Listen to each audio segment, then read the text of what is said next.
Hello guys, welcome back to Good Tips. In this video I'm going to talk about how to fix this app can't run on your PC in Windows 10, 8 or 7 and how to fix this app. So let's get started. So first thing is you just have to search on your Google Chrome. You have to search for this one, which is called Windows ADK for Windows 10 version 1809. You just have to search this and you have to open the first one. And now over here you just have to scroll down and you have to download the Windows ADK for Windows 10. You just have to download this. So here I have already clicked on the button and I have downloaded it. And once after the file is downloaded, you just have to open the respective folder and click on it so you can proceed to installation. And this is how it looks. This is how the installation looks.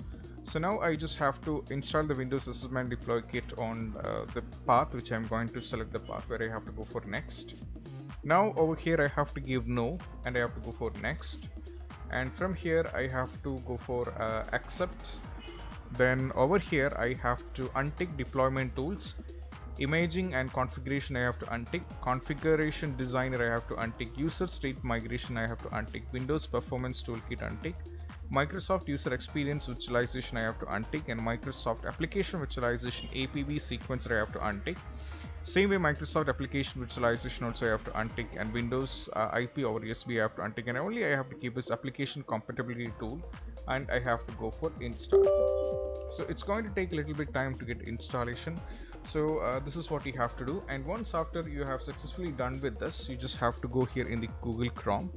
Then you have to go to properties, and on the properties you just have to go to compatibility and you have to click on run compatibility toolshed, and you have to click on this run this compatibility in mode 4. You have to untick this and go for apply and go for OK.